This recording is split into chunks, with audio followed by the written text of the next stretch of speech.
Good Vibes, Good Life by Vex King book summary. ये किताब हमें एक अलग कॉन्सेप्ट के बारे में बताती है जिसका नाम है लॉ ऑफ वाइब्रेशन। आपने लॉ ऑफ अट्रैक्शन का नाम तो सुना ही होगा, जिसमें हमें बताया जाता है कि अगर आप किसी भी चीज़ के बारे में सोचते रहो और उसके लिए आशावादी या पॉजिटिव रहो तो वो चीज़ आपको ज़रूर मिल जाएगी। लेकिन इस किताब में वेक्स किंग, जिन्होंने इस किताब को लिखा है, हमें बताते हैं कि ज़रूरी नहीं कि कोई व्यक्ति किसी भी चीज़ को पाने के लिए हमेशा आशावादी या सकारात्मक रहेगा। कभी न कभी हम नकारात्मक हो ही जाते हैं। लॉ ऑफ अट्रैक्शन हमेशा पूरा हो ये ज़रूरी नहीं है, इसलिए ऑथर ने लॉ ऑफ वाइब्रेशन के बारे में बात की है। क्या है लॉ ऑफ वाइब्रेशन? ये पूरी दुनिया एटम्स परमाणु से मिलकर बनी है और हर एक परमाणु में थोड़ी सी वाइब्रेशन होती है। इसलिए इस दुनिया के हर पदार्थ और एनर्जी में प्रकृति के द्वारा दी गई वाइब्रेशन है। हमने स्कूल में अलग अलग प्रकार के पदार्थों के बारे में पढ़ा था, जैसे कि सॉलिड, लिक्विड और गैसेस, और इन तीनों में ही अलग अलग वाइब्रेशन की फ्रिक्वेंसी होती है। इसलिए हमें ये तीनों अलग अलग आकृति की दिखाई देती हैं। इंसान के कान 20 से लेकर 20,000 तक ध्वनि तरंगों की वाइब्रेशन को सुन सकते हैं, लेकिन इसका मतलब ये नहीं है कि दुनिया में जो हम सुन सकते हैं उसके अलावा कोई भी ध्वनि मौजूद नहीं है। दो प्रकार के वाइब्रेशन होते हैं, हाई स्टेटस वाइब्रेशन और लो स्टेटस वाइब्रेशन। प्यार, आनंद, खुशी, मदद, ये सब हाई वाइब्रेशन है, जबकि नफरत और गुस्सा ये दोनों लो वाइब्रेशन है, जो हमें प्रभावित करके बुरा बना देती है और जिससे हम अपने गोल या सपने को अचीव नहीं कर पाते हैं। अब हम इसी लॉ ऑफ वाइब्रेशन के द्वारा खुद को इम्प्रूव करने के लिए कुछ अमेजिंग बातें सीखेंगे। खुद से प्यार। खुद से प्यार अपने आप को स्वीकार करने के बीच का संतुलन है। आप जानते हैं कि आप बेहतर बन सकते हैं और फिर इसके प्रति काम करना शुरू कर देते हैं। ऐसे लोग जिनकी वाइब्रेशन लो है और वो आपको भी उसी वाइब्रेशन में ले जा सकते हैं, उनको छोड़ना ही बेहतर है और इसमें आपको बिल्कुल भी खेद नहीं होना चाहिए।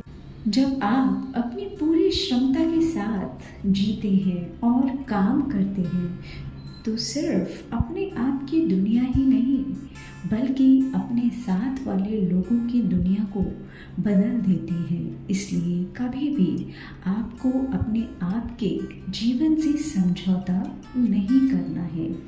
लोगों को खुश नहीं बल्कि खुद को करना है। लोगों को सेटिस्फाई नहीं बल्कि खुद को करना है। सकारात्मक लोग। अपने आप को हमेशा सकारात्मक लोगों से घिरा हुआ रखना है, जो आपके हमेशा आपके काम के लिए कार्य करें। साथ ही आपके गलत काम भी बड़ी समझदारी से बता दें। ऐसे लोग आपके वाइब्रेशन को हाई रखने में मदद करेंगे और आपको हमेशा काम करने की क्षमता प्रदान करेंगे। नकारात्मक लोगों को कैसे हैंडल करें? दुनिया में चाहे कितने ही अच्छे लोग हुए हों, चाहे उन्होंने कितने ही अच्छे काम किए हों, लोगों की मदद की हो और चाहे वो लोगों के लिए मर भी गए हों। लेकिन कुछ लोग ज़रूर होंगे जो उनको पसंद नहीं करते होंगे। अगर आप ये चाहते हो कि आपको दुनिया में सब पसंद करें और एक भी व्यक्ति ऐसा ना हो जो आपसे खुश ना हो, तो आप पूरी ज़िंदगी अपने आप को कमरे में बंद रखिए, तो शायद ऐसा हो जाए। आप इस बात का ध्यान रखिए, जब आप जीवन में कुछ काम करना शुरू कर दोगे तो कुछ लोग ज़रूर आएंगे जो आपको बुरा कहेंगे, आपका मजाक उड़ाएंगे और आपकी आलोचना करेंगे, क्योंकि उनके अंदर एक डर आ जाता है कि ये कैसे कुछ करने की सोच रहा है, चलो इसको वहीं पर पहुंचा देते हैं जहां से इसने शुरू किया था। अगर आपको कोई ये कहे कि आपको गुस्सा बहुत आता है, लेकिन आपको बिल्कुल भी गुस्सा नहीं आता हो, लेकिन वो इंसान आपको बार बार कहते रहे कि नहीं आपको गुस्सा आता है, और फिर ये साबित करने के लिए आप उस व्यक्ति से लड़ जाएं कि आपको गुस्सा नहीं आता है, तो शायद आपको गुस्सा आ जाएगा। ऐसा क्यों हुआ? हम पहले ही पढ़ चुके हैं कि गुस्सा एक लो वाइब्रेशन फीलिंग है, और अगर आप किसी ऐसे व्यक्ति के पास अपनी बात साबित करने जाओगे तो आप भी उसी वाइब्रेशन में चले जाओगे। बिना मेरी इजाज़त के कोई भी मुझे दुखी नहीं कर सकता है। ये कोट महात्मा गांधी द्वारा दिया गया है, तो इसलिए जितना हो सके नकारात्मक लोगों को इग्नोर करो। ऐसा हो सकता है कि आपको उनकी किसी बात का बुरा लग जाए, लेकिन वो अपनी बात कहकर जा चुका, अब उसको बैठकर सोचो मत, बल्कि जो काम आपको करना है उसको करो। भोजन जो भी आप खाते या पीते हैं वो बहुत ज़्यादा महत्वपूर्ण होता है, क्योंकि भोजन आपकी वाइब्रेशन पर असर डालता है। जिस खाने को खाकर आपको नींद या आलस महसूस होता है, उस खाने में कम फ्रिक्वेंसी की वाइब्रेशन होती है, इसलिए उसे खाकर हमारी भी वाइब्रेशन बदल जाती है। फ्रांस के डॉक्टर एंड्रू सिमोंटिन, जो कि इलेक्ट्रोमैग्नेटिज्म के एक्सपर्ट हैं, उन्होंने अपनी रिसर्च में खाने को उनकी वाइब्रेशन की फ्रिक्वेंसी के हिसाब से 4 कैटेगरी में बांटा है। पहली कैटेगरी में उन्होंने सबसे ज़्यादा वाइब्रेशन वाले खाने को रखा है, जिसमें ताज़ा फल, कच्ची सब्जियां, गेहूँ, ऑलिव्स, बादाम, सोयाबीन, नारियल, हेज़लनट्स और सनफ्लावर्स सीड्स आते हैं। दूसरी कैटेगरी में कम वाइब्रेशन वाले खाने आते हैं, जैसे कि कुक्ड वेजिटेबल्स, दूध, मक्खन, एग्स, हनी, कुक्ड मीट, मूंगफली का तेल और चीनी आते हैं।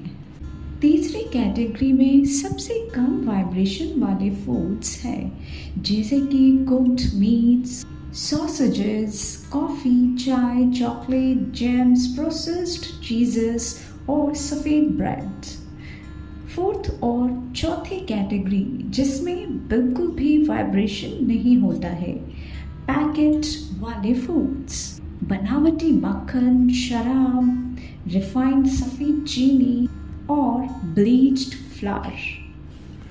तो इसलिए आप सोच समझकर खाने का चुनाव करें। जो ज़्यादा वाइब्रेशन वाले फूड्स हैं उन्हें ही खाएं। हमारे शरीर में 70% पानी है, इसलिए आप कितना पानी पीते हैं उस पर ध्यान रखें।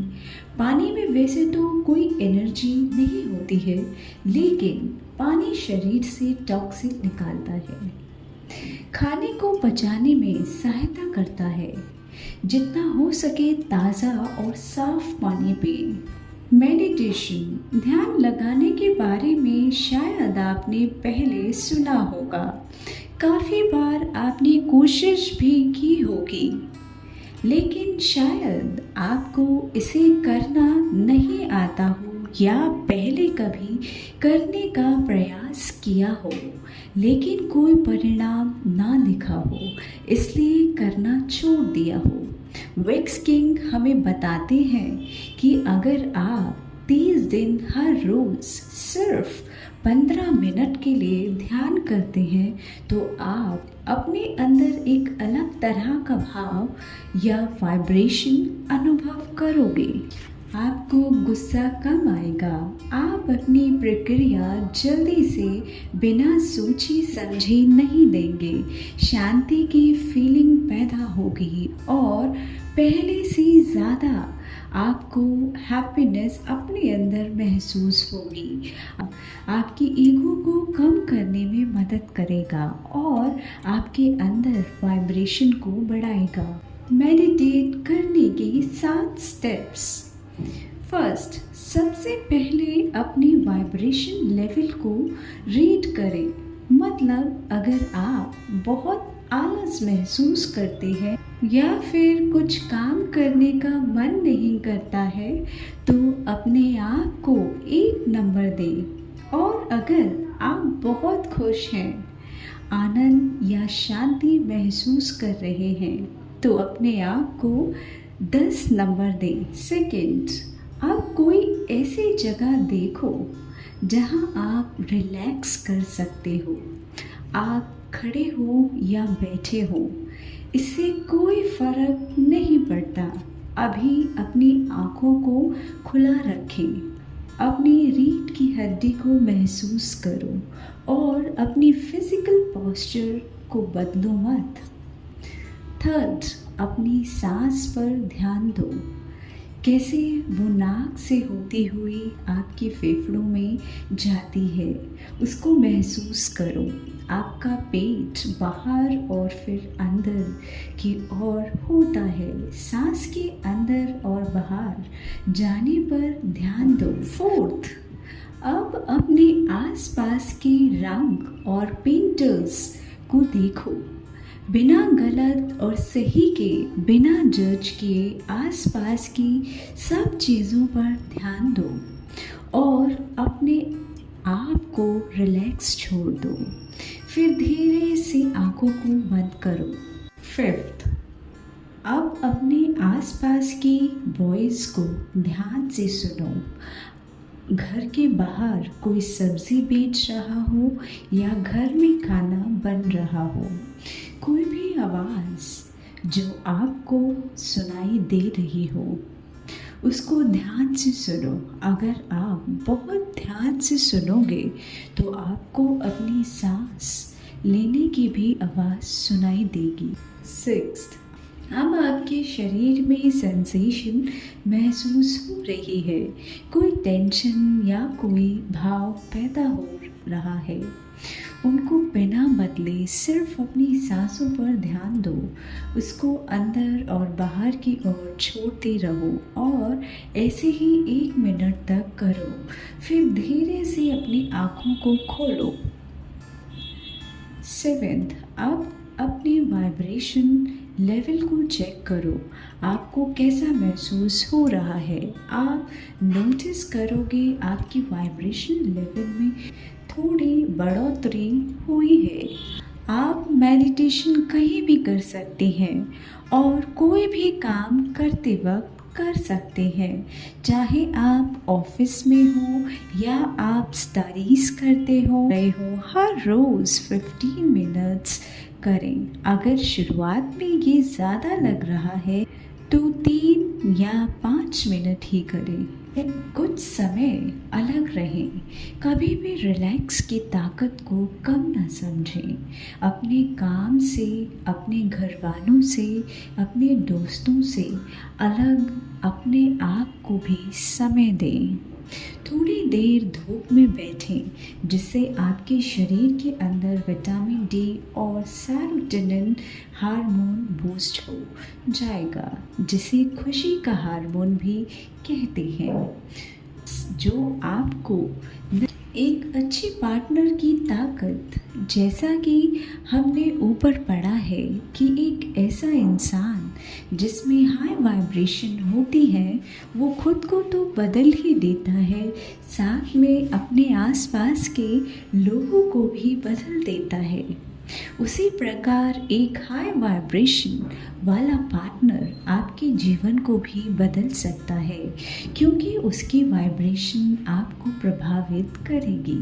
उसकी बातें, उसकी सोच, उसकी बॉडी लैंग्वेज सब आपको एक ऐसा इंसान बनाने में मदद करेगी जो आप बनना चाहते हो। रिलेशनशिप में बहुत ज़्यादा टॉक्सिक होने के बावजूद पार्टनर उस रिलेशनशिप से बाहर नहीं निकलते और ये सोचते हैं कि छोड़ने के बाद दुखी हो जाएंगे, या फिर ये कहें कि वही सर्कल रिपीट करने से घबराते हैं। लेकिन ये सच नहीं है। जो भी आपकी एफर्ट्स से मैच नहीं करता है या आपकी वाइब्रेशन को कम करता है, उसको छोड़ना सबसे समझदारी भरा कदम है।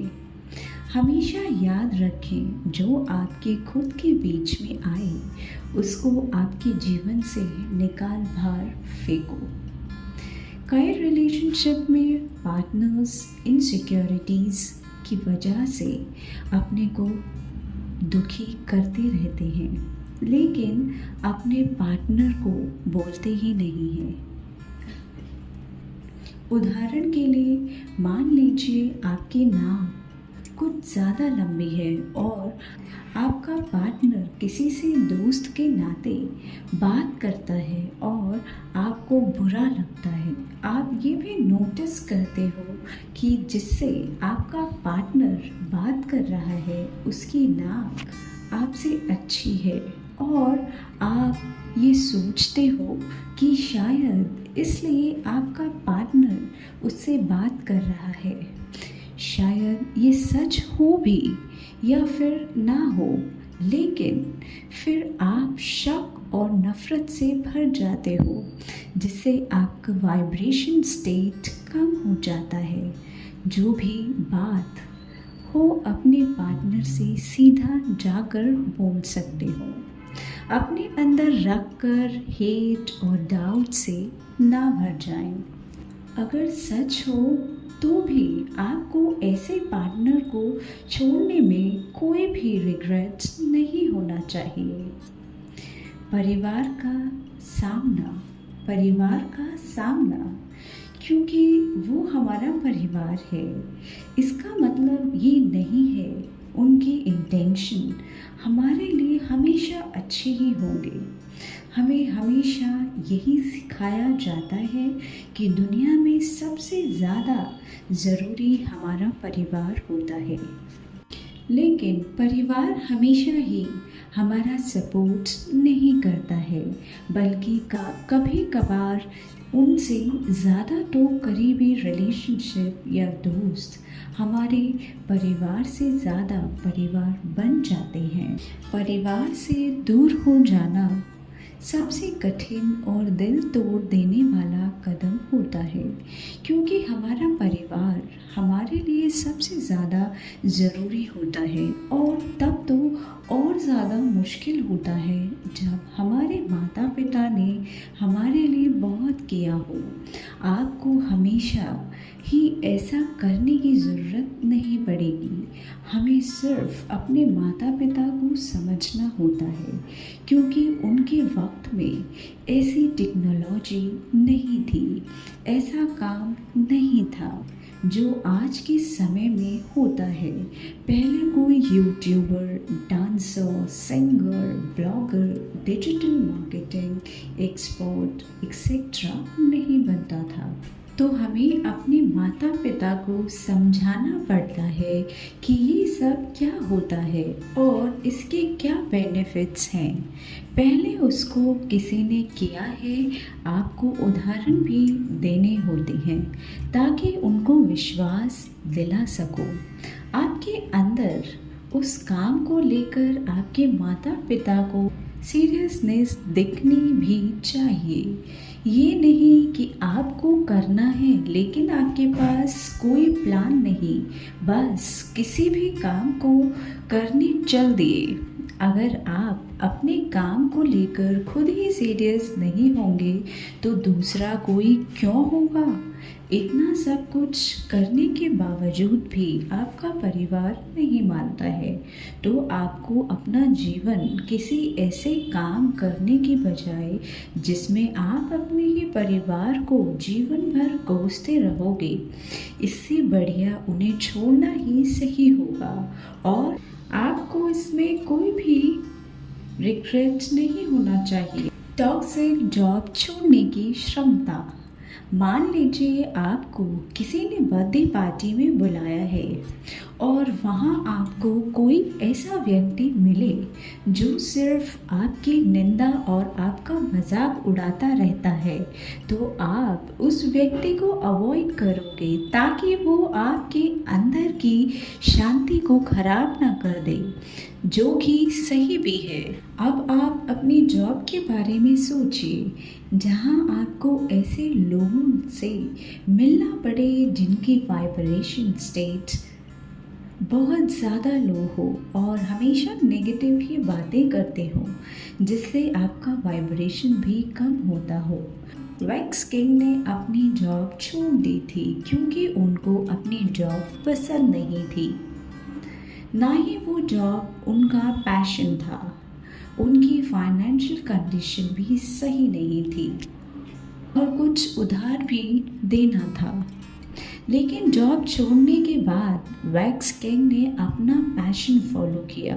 उन्होंने अपना लाइफ स्टाइल व्लॉग और पर्सनल डेवलपमेंट आर्टिकल लिखना शुरू किया और अंत में उन्हें अपनी जॉब छोड़ने का कोई पछतावा नहीं हुआ। आप भी अपने पैशन को पहचानिए और उसके हिसाब से अपने जीवन में डिसीजन लीजिए। इन टोटल हमने इस किताब से क्या सीखा? पहला पॉइंट, सबसे पहले सेल्फ होना चाहिए। अगर आप खुद से प्यार नहीं करते हैं तो आप किसी और से भी प्यार नहीं कर सकते हैं।